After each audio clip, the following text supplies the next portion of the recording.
Baik, sekarang kita jemput tetamu undangan kita ni, kaunselor profesional Yang Mulia Major Bersara Rusli bin Bujang.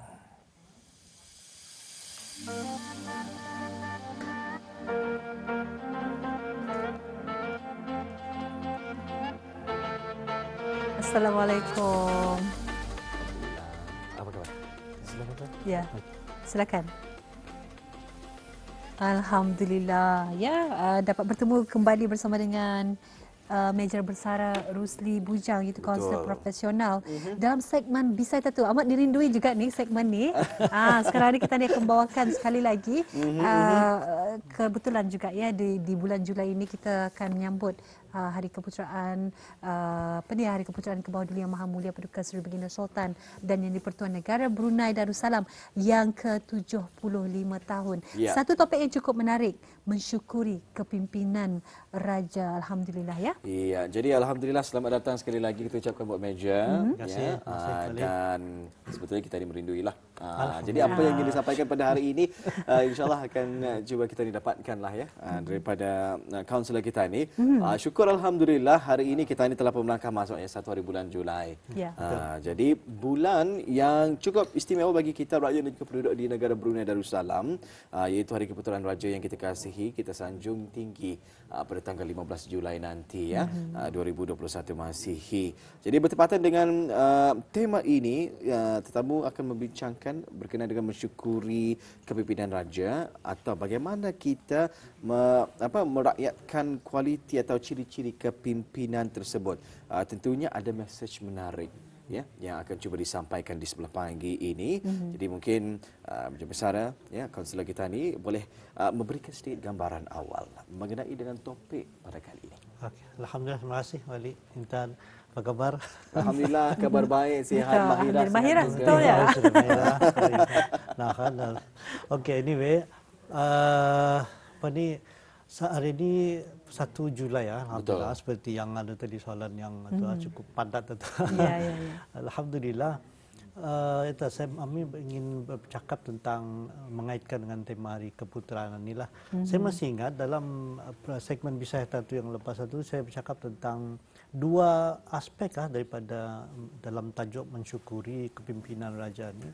Pertama, saya lebih melihat kepada aspek kesyukuran itu sendiri. Ya. Kemudian dalam segmen yang ada sesi kedua selepas itu saya lebih bercakap tentang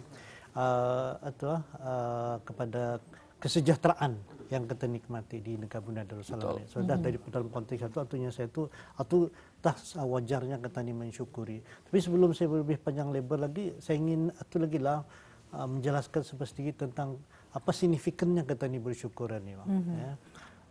In fact dalam konteks agama, bersyukur ini salah satu cara atau kaedah berdoa yang strategik. Jarang kali orang mendengar doa strategik kan. Bersyukur adalah doa. Salah satu bentuk doa yang strategik. Macam mana boleh? Kenapa strategik? Ada dalam Quran begitu, dalam surah Ibrahim ayat 7, la in syakartum la azidannakum. Kalau kamu bersyukurnya, nescaya akan kami tambah. Itu bah. Artinya kalau kita bersyukur itu akan ditambahkan. Kalau kita ini minta kepada Allah Taala, itu kan berdoa kan. Jadi kalau kita berdoa, ya Allah berikan, meminta kan tak? Itu kurang strategik, level bawah. Tapi kalau kita mensyukuri apa yang kita ni ada, itu yang akan ditambahin. Itu level tinggi. Itu yang level yang tinggi. Maksudnya apa yang kita nikmati hari ini? Banyak sekali. Ambil paling contoh yang paling relevan hari ini adalah pasal COVID-19. Cara kita ni, kerajaan kita ni, kerajaan ke bawah Duli Maha Mulia menangani COVID-19 ini. Kita ni antara negara yang terawal yang berjaya menangani COVID ini dengan berkesan. Salah satu puncanya itu adalah satu faktor kepimpinan. Of course, ini yang ingin tadi kubahas adalah faktor kepimpinan. Dan yang keduanya juga yang tidak kurang pentingnya ini adalah kepatuhan rakyat jelata menerima arahan ini. Itu dia. Itu yang mungkin kalau tadi melihat dari dalam berita dari mana-mana kan kerajaannya, pemerintahnya sudah membagi macam ini, tapi payahkan diikuti. Tetapi khusus bagi Brunei Darussalam, ini antara satu faktornya katanya itu berjaya mengawal ini. So memberikan kerjasama. Bagi arahan saya kata ni patuh daripada perspektif agama kah, ekonomi kah, kata ni patuh. So kepatuhan ini sebenarnya bukannya berlaku hari ini saja. Itu sudah berlangsung selama berpuluhan tahun, bahkan mungkin beratusan tahun kali ya. Suatu yang kata ini mengamalkan negara Melayu Islam Beraja itu sudah lebih 600 tahun. So inilah aspek-aspek macam mana ni yang ingin saya bincangkanlah dalam segmen ini, cuma supaya kita ni dapat mampu lebih melihat itu lagi dengan dapat mensyukuri suatu maksud saya itulah. Jadi saya tadi so sebelum ini saya melihat kepada aspek tadi kesyukurannya. Sebelum itu pernah saya bercakap tentang kesejahteraan yang kita nikmati itu, dan pagi ini saya lebih fokus kepada kepimpinan itu sendiri. So apakah sebenarnya yang tadi itu, karena apa sebenarnya ciri-ciri ataupun kualiti yang boleh kita ni ambil lah, okay? So, seharusnya kita ni amalkan dalam konteks kehidupan kita ni berkeluarga, berbangsa dan bernegara. So sebenarnya ada, tidak banyak, saya akan cuma mengupis satu saja, satu perkara yang sangat hebat dah dari segi kepimpinan Raja Ketannya itu, yang kalau kita ni sendiri mengamalkan, insyaAllah ia akan berikan membentuk kehidupan kita ni yang insyaAllah akan menjadi lebih baik lagi lah, insyaAllah. InsyaAllah, ya. Alhamdulillah, ya. Jadi ini satu topik yang cukup menarik, ya, mensyukuri kepimpinan Raja. Mungkin Tuan boleh menjelaskan lebih lanjut, mengapa ciri-ciri atau kualiti kepimpinan tersebut perlu kita syukuri, bahkan diamalkan oleh setiap lapisan peringkat kepimpinan ini. Alright. Okey, ya saya tadi saya kan lebih banyak mengupas kepada aspek kepimpinan. Kepimpinan ini memang itulah leadership, memang banyak antara yang banyak dikupas lah. Tadi pagi sebelum saya kemarin pun saya Google, saya lihat ada 760 juta skills leadership. Pasal leadership ini saya bayangkan tu untuk kita ni mencari. So mana tentu sehingga banyaklah ahli-ahli pakar-pakar yang bercakap tentang leadership inilah daripada 2000 tahun dulu, zaman apa tu Lao Tzu, Sun Tzu lagi, The Art of War. Kemudian banyak lagi lah yang katakan tentang ini. Tapi tak sebenarnya somehow macam dia mungkin menjauh daripada konsep yang sebenarnya tu itu yang ditekankan ni ada ini. So macam oleh Raja Ketani lah, yang Raja yang Ketani kasih, yang Ketani sanjung tinggi. Ngap tu pepatah katanya tu nya Raja tu nya tempat payung rakyat jelata. So artinya Ketani bernaung di bawah kepimpinan Raja Ketani itu. Sehingga Ketani ini oleh kerana kesetiaan Ketani itu, Ketani akan bersedia untuk melakukan apa saja. Melakukan apa saja itu artinya berkorban tu, pengorbanan. So apatah sebenarnya yang ciri yang ingin saya bawakan itu pada pagi ini itu adalah dalam konteks operasionalnya. Patut kita ni ada macam satu majlis Raja kita ni selalu dikaitkan dengan seorang raja yang berjiwa rakyat. Kemudian sampai ada lagi satu majlis namakan majlis bersama rakyat. So kan, lepas tu kalau sebelum Covid ni kita ni dulu ada sambutan hari raya ke istana tu sampai 30,000 orang secara peribadi untuk bersalaman dengan Raja Ketani. So semua ni ada kaitan dengan rakyat. So ataupun dalam bahasa Inggeris satunya leadership ni is all about the people ni banyak. Nah, so itu yang semakin dilupakan ni. Sehingga ada salah seorang pengkaji itu Simon Sinek namanya. Ya, if you don't understand people, you don't understand business. Kalau tak kamu faham apa sebenarnya siapa orang adinya dan kamu faham bisnes ataupun menjadi being a leader ni lah. Tapi dah sayangnya kita ni kadang-kadang akhirnya telah terlampau agak lari melupakan proses pembentukan itu sehingga macam-macam ada beberapa kata ni memaduli anak buah kata ni, orang di bawah jagaan kata ni, pasal ia mementingkan hal-hal lain lagi, output misalnya, result daripada, padahal apa yang lebih penting sebenarnya proses itu. Proses ini contohnya kalau kita ni mementingkan orang bawahan kata ni, pekerja kata ni, even istilah pekerja bawah ataupun istilah-istilah yang datang kemudian ya sebenarnya ya berganding pemimpin dengan yang dipimpin. Itu yang lahir pada tahun 80-an 90-an sehingga lahir istilah-istilah CEO misalnya, Chief Executive Officer. Chief Executive Officer ni macam ia ketua misalnya. So ketua ni kamu ikut caranya bakal itu yang stressful tu. Pasal sedangkan dari segi personality kita ni dah sama. So apa yang berlaku kerana hal-hal macam ni dia mementingkan output tadi, produk itu saja.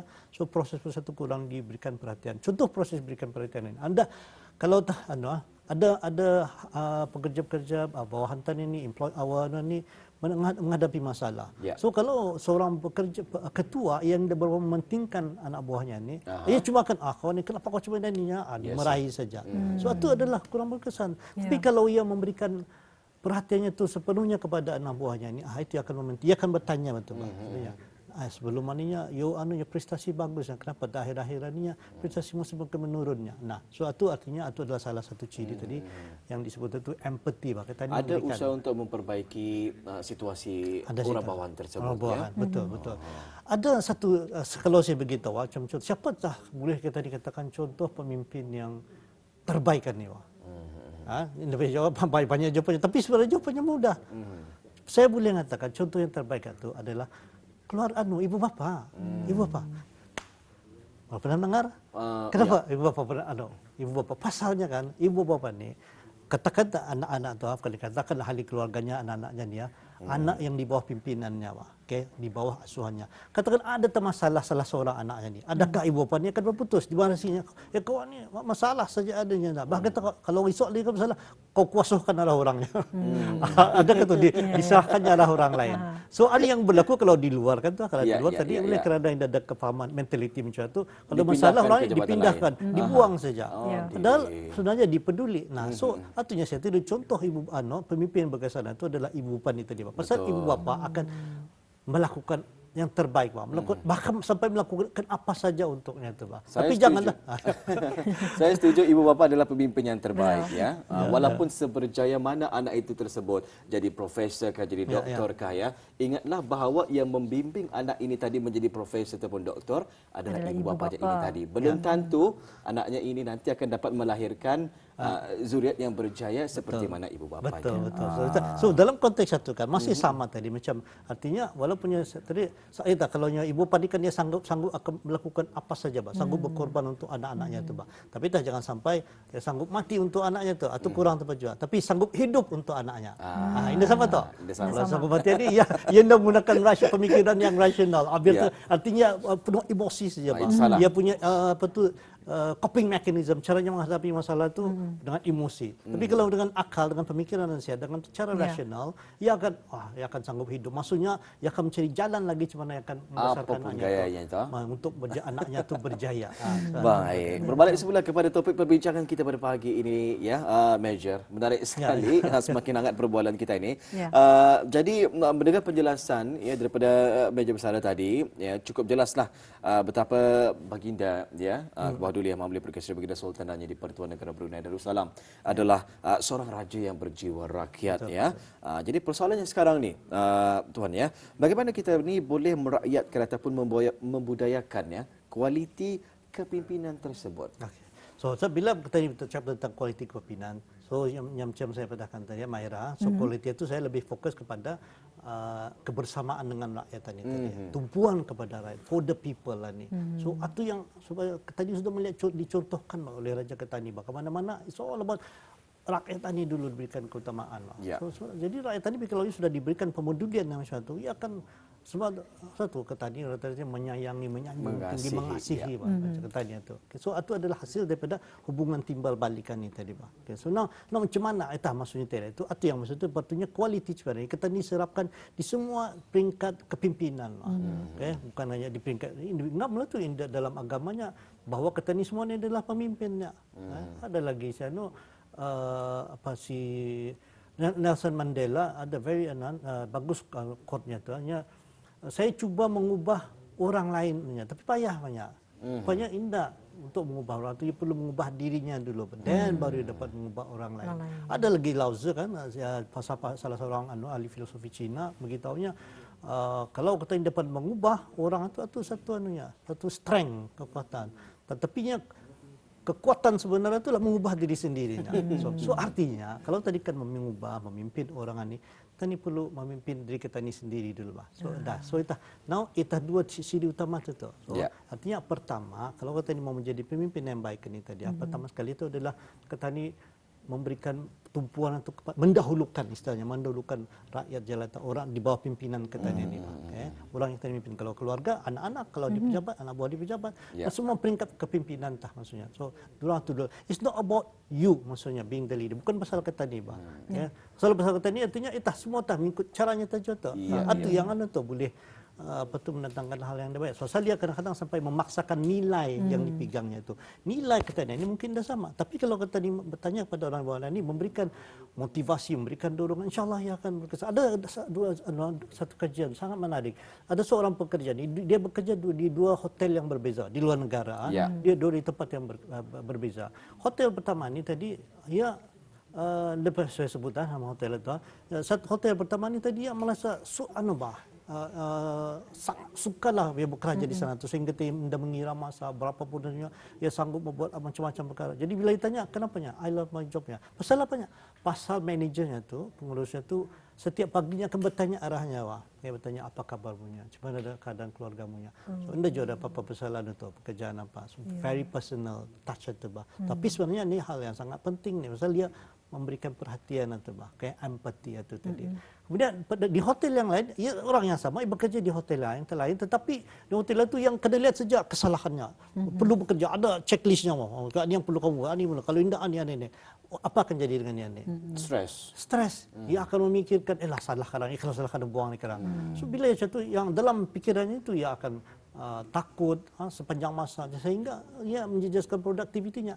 Nah, jadi so dua perbezaan fokus yang sama tu. So artinya I think di sebalik segala macam-macam sekarang kan ya, teori-teori leadership, teori kepimpinan yang diperkenalkan ni, macam maksudnya tu teori apa namanya ni, ada sebelum ni ya saya tadi tu lahirnya ada tu sehingga ada kena kembalikan semula, ada satu buku dipanggilnya servant leadership. Okay? Artinya pemimpin itu yang menjadi hamba kepada orang ni, people lah ni.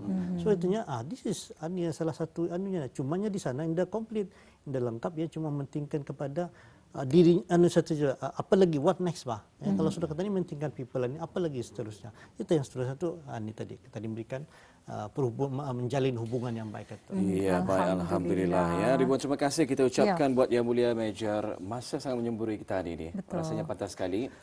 Mungkin ada sedikit rumusan yang boleh disampaikan. 2 minit. 2 minit ya. Baik, silakan. Alright, bah. Okay, I think ringkasannya jadi lah ciri kepimpinan yang ingin saya highlight itu pada pagi ini adalah tentang macam mana betapa Raja Katanya itu sangat-sangat memberikan perhatiannya, pemeduliannya kepada rakyat itu. Rakyat itu tidak didahulukan dalam serba-serbi. So anita aspek yang perlu kita ni ambil, kita ni amalkan dalam konteks semua peringkat kepimpinan. InsyaAllah dengan suatu kita ni akan lebih manusiawi, lebih produktif dalam apa yang kita ni buat itulah. InsyaAllah. Ya, yang pastinya kita ni selaku rakyat dan juga penduduk negara Brunei Darussalam sentiasa bersyukur ya di atas kepimpinan Kewahdulian Maha Mulia Berkuasa Baginda Sultan dan Yang di-Pertuan Negara Brunei Darussalam. Ya, telah banyak pencapaian dan juga pembangunan yang dapat kita ni lihat ya di negara Brunei Darussalam dan yang sedang berjalanlah pada ketika ini ya dengan wawasan Brunei 2035 ke depannya nanti kita ni ingin melihat negara Brunei Darussalam adalah itu 2035 gagasan Kewahdulian Maha Mulia ya. Dan di samping itu juga pastinya ya kita ni sentiasa bersyukurlah. Saya suka dengan konsep syukur tadi. Syukur adalah antara cara kita ni berdoa ya. Daripada meminta ya Allah kurniakanlah aku kesihatan, kenapa tidak terubah? Ya Allah aku syukuri kesihatan ini. InsyaAllah dengan demikian Allah akan kurniakan kita ni lebih lagi kesihatan tersebut. Ya, alhamdulillah. Jadi kita ucapkan terima kasih kepada Major Bersara Rusli bin Bujang, kaunselor profesional kerana sudi membincangkan mengenai dengan tajuk mensyukuri kepimpinan raja. Kita ucapkan terima kasih sekali lagi. InsyaAllah kita berjumpa lagi. Assalamualaikum. InsyaAllah. Waalaikumsalam. Alhamdulillah.